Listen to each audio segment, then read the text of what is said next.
सत साहिब। कबीर नाम सुख धाम है, जग में अनुपम ज्योत। मन के रोग हरन को साचा सुमिरन सोत। सतगुरु वाणी अमृत है, दे आत्म को ज्ञान। कबीर चरणन लाग कर मिले सच्चा भगवान। कबीर साहिब धीरे धीरे बोल रहे हैं और कह रहे हैं, अरे साधो सुनो ध्यान धरी के। आज मैं तुमको एक गूढ़ बात कहूंगा। यह मोर पंख जो मेरे सिर पर धरा है, यह कोई आभूषण नहीं, न ही यह बाहरी सजावट है। यह प्रतीक है, संकेत है और आत्मा को जगाने का उपाय है। लोग चुपचाप बैठे सुन रहे हैं और वे फिर बोले, देखो भाई, मोर कैसा जीव है। जब वर्षा ऋतु आती है तो नाच उठता है, पंख फैलाकर झूम उठता है, परंतु उसकी आंखें आंसू से भरी रहती है। बाहरी रंग रूप भले ही सुंदर है, भीतर से वह पीड़ा में जीता है। ऐसा ही मनुष्य का हाल है। बाहर हंसी ठट्टा, श्रृंगार, धन, वैभव, पर भीतर शून्य, खालीपन और विरह। मैं कहता हूं, मोर पंख सजावट नहीं, आत्म चेतना का आईना है। सुनो, यह पंख 5 रंगों का है। जैसे पंच तत्व से यह सारा संसार बना है, वैसे ही यह मोर पंख उस सत्य का प्रतीक है। नीला रंग आकाश का, हरा रंग पृथ्वी का, पीला रंग अग्नि का, सफेद रंग जल का और काला रंग वायु का। साधो, जब मैं इस पंख को अपने सिर पर धरता हूं तो यह याद दिलाता है कि तन 5 तत्वों का बना है, पर आत्मा इन तत्वों से परे है। जो आत्मा को पहचान ले वही सच्चा मोर बनता है। तभी भीड़ में से कोई एक प्रश्न पूछता है, कहता है, गुरुजी, लोग तो इस मोर पंख को श्रृंगार समझते हैं, यह गले लगाने योग्य वस्तु नहीं, फिर आप इसे क्यों धारण करते हैं? कबीर साहिब मुस्कुराते हैं, कहते हैं, अरे भोले, जो देखे सो धोखा खावे। लोग समझते हैं यह सजावट है, पर मैं कहता हूं यह पंख अहंकार तोड़ने का साधन है। देखो, मोर जब नाचता है तो गर्व नहीं करता, उसके पंख तो फैलते हैं पर सिर झुक जाता है। वही शिक्षा है, चाहे रूप, रंग, ज्ञान, वैभव कितना भी हो, साधक को सिर झुकाना ही पड़ता है। अहंकार ना हो, यही सच्चा श्रृंगार है। मोर पंख तन ऊपर धरा, मन में भाव निराला, रंग रंगीली आत्मा, जग से रहे न भाला।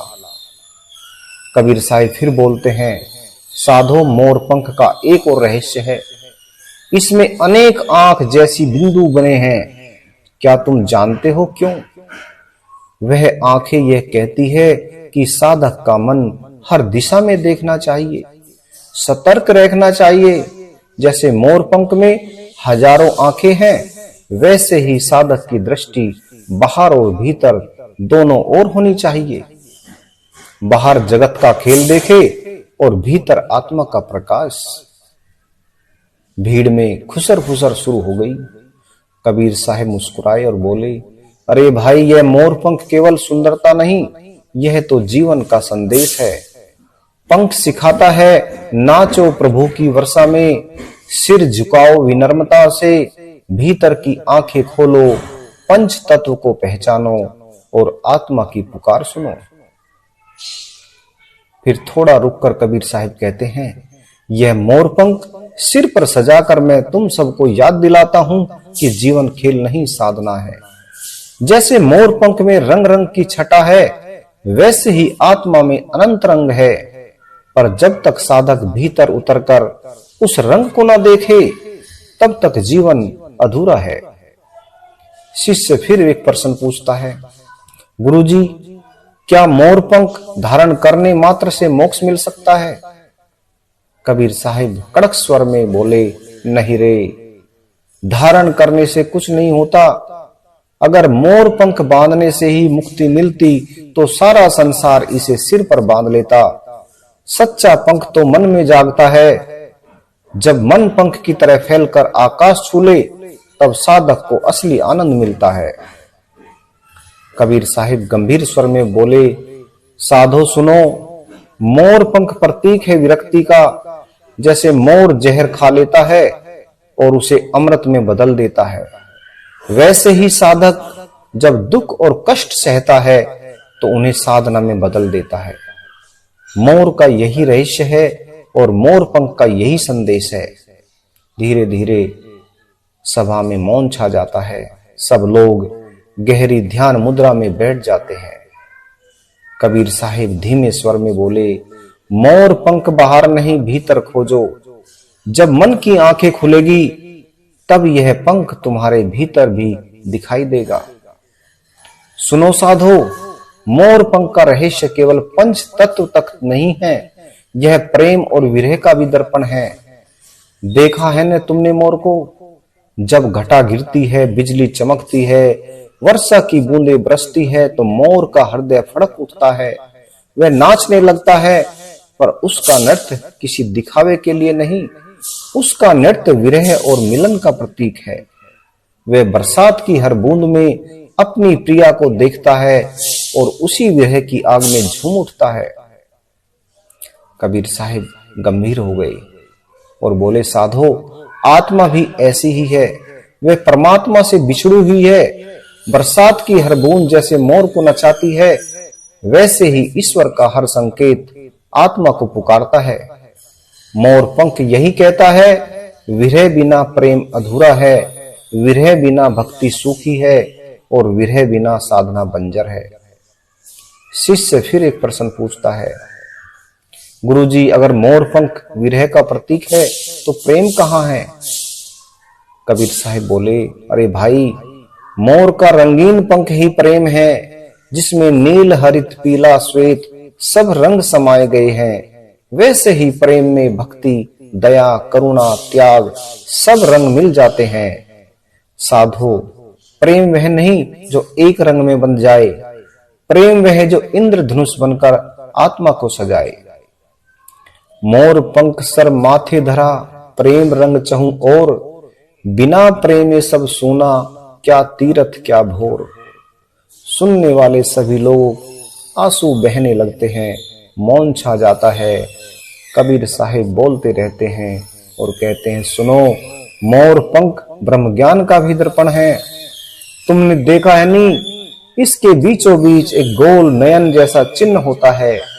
वह साधक को संकेत देता है कि जब ध्यान की यात्रा में तुम भीतर उतरोगे तो तुम्हारे सामने भी ऐसा ही ज्योति बिंदु प्रकट होगा।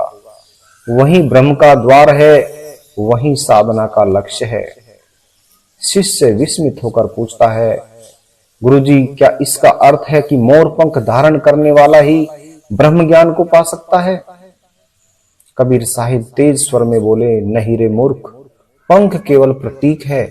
सच्चा पंख भीतर खिलता है। बाहर का पंख तो केवल याद दिलाता है और भीतर उतरना है। जैसे दीपक बाहर जलाकर तुम राह देख पाते हो, वैसे ही मोर पंख बाहर रखकर तुम भीतर की ज्योति को जगाने की प्रेरणा पाते हो। कबीर साहिब गंभीर होकर बोले, साधो सुनो, मोर पंख 3 शिक्षा देता है। एक, विरह, बिना विरह साधक जागृत नहीं होता। 2, प्रेम, बिना प्रेम साधना रंगहीन है। 3, ब्रह्म ज्ञान, बिना ज्ञान साधना अधूरी है।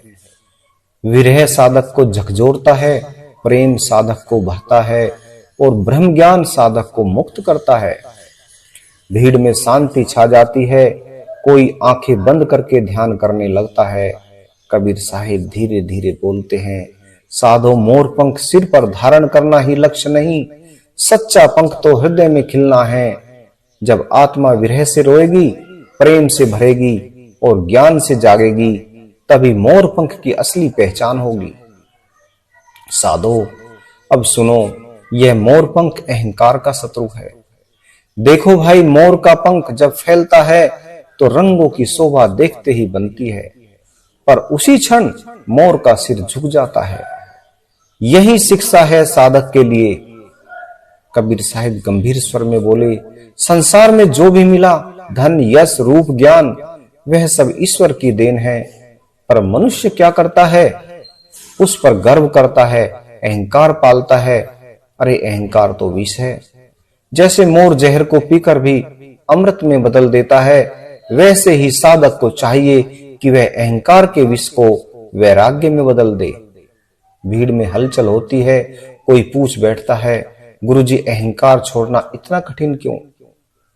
कबीर साहिब कड़क स्वर में बोले, कठिन इसलिए है क्योंकि मनुष्य सोचता है मैं करता हूं, मैं जानता हूं, पर कबीर कहता है, अरे मूर्ख, तू क्या करता है? सांस तक तेरे वश में नहीं है। जो सांस देता है वही सब करता है। मोर पंख यही याद दिलाता है, सिर झुका, नम्र बन, तभी सच्चा वैराग्य जगेगा। मोर पंख धर माथा पर, मन का अभिमान गिराए, झुकी परे जो प्रभु द्वार पर, सोई निज घर जाए। अब सुनो वैराग्य का रहस्य। मोर पंख सुंदर तो है पर नश्वर है, कभी चमकता है, कभी टूटकर गिर जाता है। यह हमें सिखाता है कि संसार का सौंदर्य टिकने वाला नहीं। साधो वैराग्य का अर्थ है संसार की चमक दमक को देखकर भी भीतर मोहित न होना। जैसे मोर आकाश की ओर निहारता है, वैसे ही साधक को ईश्वर की ओर दृष्टि टकानी चाहिए। शिष्य विनम्र स्वर में पूछता है, गुरुजी, क्या मोर पंख से ईश्वर दर्शन हो सकता है?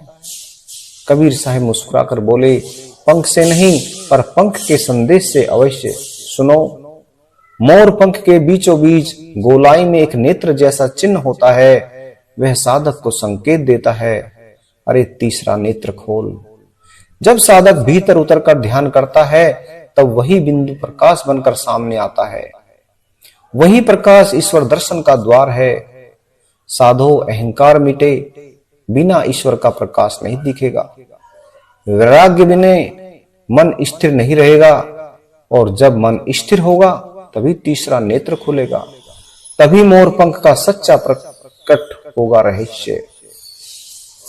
कबीर साहिब बोले, याद रखो साधो, मोर पंख बाहर का आभूषण नहीं, यह भीतर की साधना का मार्ग है। अहंकार छोड़ो, वैराग्य अपनाओ और ईश्वर दर्शन का पथ खोजो, तभी मोर पंख का अर्थ तुम्हारे जीवन में उतरेगा। कबीर साहिब बोले, साधो अब सुनो मोर पंख और साधक के जीवन का रहस्य। देखो, जैसे मोर का पंख आकाश की ओर फैलता है, वैसे ही साधक का जीवन भी ऊंचाई की ओर बढ़ना चाहिए। पर साधना केवल आसन, माला या व्रत से नहीं होती, साधना होती है जीवन की हर सांस में। साधो मैं कहता हूं, जो साधक मोर पंख को अपने सिर पर देखता है, उसे यह याद आना चाहिए कि जीवन रंगों से भरा है, पर हर क्षण, हर रंग क्षणभंगुर है। साधक का लक्ष्य इन रंगों से ऊपर उठना है। रंग रंग की छटा छोड़कर आत्मा की उड़ान भरनी है। शिष्य फिर प्रश्न पूछता है, गुरुजी, आत्मा उड़ान कैसे भरे? कबीर साहिब मुस्कुराकर बोले, अरे भोले, आत्मा उड़ान तब भरती है जब साधक गुरु की शरण में आता है। गुरु ही वह हाथ है जो पंख पकड़कर ऊंचाई की ओर ले जाता है। बिना गुरु साधक वैसे ही है जैसे बिना आकाश के पंख। कैसे उड़ पाएगा? मोर पंख यही सिखाता है, गुरु की शरण में जाओ, वह पंख तुम्हें ईश्वर की ओर उठाएगा। गुरु बिन पंख न आत्मा उड़े, गुरु बिन मोक्ष न होए, गुरु ही साधे राह को, गुरु ही परम सोए। साधो मोर पंख आत्मा की उड़ान का प्रतीक है। जैसे मोर पंख में असंख्य रंग मिलकर भी एक रूप हो जाते हैं, वैसे ही साधक जब गुरु की शरण में जाता है तो उसके भीतर की अनेक इच्छाएं, विकार, भ्रम सब मिलकर शांत हो जाते हैं। तब आत्मा हल्की हो जाती है और हल्की होकर ही आत्मा उड़ सकती है।